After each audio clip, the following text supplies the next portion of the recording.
किसी भी एसएससी के एग्ज़ाम के लिए तुम्हें सिर्फ 1 साल देना होता है। कोई भी एग्ज़ाम हो एसएससी का, किसी भी लेवल का हो, 1 साल के ऊपर तैयारी में बिल्कुल कभी मत देना। किसी भी एग्ज़ाम की तैयारी कर रहे हो तुम, देखो एसएससी का एक लिमिटेड वो होता है सिलेबस, ठीक है। ये बहुत ज़्यादा ना बढ़ता है ना घटता है, और लिमिटेड क्वेश्चन होते हैं इसके। कुछ प्रीवियस ईयर क्वेश्चन लगा लेते हो या फिर मॉक टेस्ट लगा लेते हो, सिलेक्शन हो जाता है। दिक्कत ये होती है कि हम लोग जब बाजार में निकलते हैं या फिर कोचिंग मंडी में निकलते हैं तो वहाँ पे भी जो भीड़ होती है उसको देख के हमें लगने लगता है कि एसएससी के लिए भी अब 3-4 साल तो चाहिए कम से कम। और फिर यूट्यूब पे कुछ ऐसे वीडियोस भी बने हैं जिनमें वो लगे पड़े हैं बिल्कुल 5-5 साल से।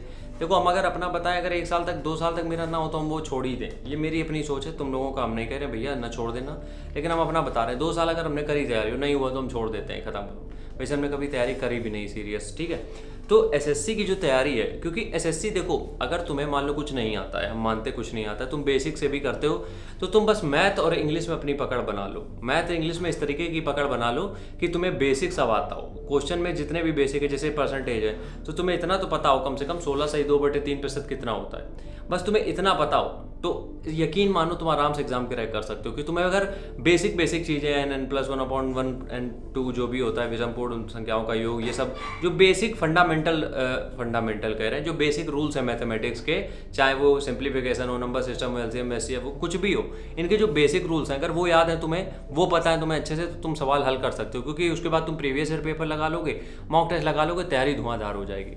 अच्छा, इंग्लिश में भी यही सीन है कि अगर तुमने बहुत ज़्यादा नहीं पढ़ा है कोई दिक्कत नहीं है, हमने कहा था मैगजीन सॉल्व करना चालू कर दो। अच्छा, अगली बात हम तुमसे जो मेन बात करते हैं वो समझो जरा।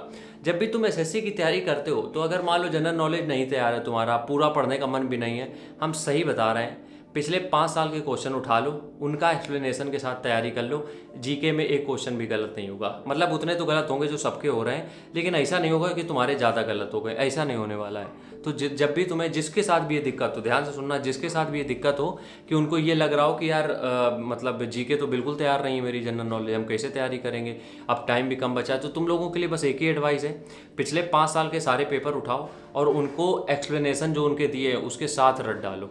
उनके क्वेश्चन के आंसर तो तुम्हें देखना ही है, साथ ही साथ उनके जो एक्सप्लेनेशन दिए हैं वो भी रट डालो। यकीन मानो जीके का एक भी नंबर गलत नहीं होना है। और अगर करंट अफेयर्स की बात करें, 2 किताबें ला के उनका रट्टा मार लो। और इन सब कामों को करने के लिए 1 साल मोर देन एनफ टाइम है।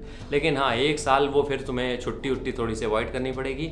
1 साल तुम्हें पूरा फोकस अपनी पढ़ाई पे ही देना पड़ेगा।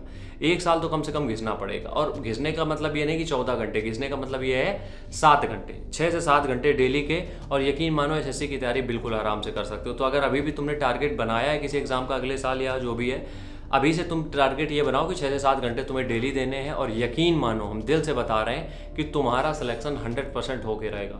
लेकिन फोकस तुम्हारा सिर्फ एसएससी होना चाहिए फिर, क्योंकि फिर तुम उसी के इर्द गिर्द प्रीवियस ईयर पेपर, उसी के इर्द गिर्द किताबें जो आती हैं, सिलेबस उसका, उसी के हिसाब से चलोगे। अगर उसके साथ तुम 36 एग्जाम लेके चल रहे हो तो तुम्हारे लिए तो मुश्किल क्या, बहुत जीना आराम हो जाएगा तुम्हारा। ठीक है, राम राम, जय हिंद।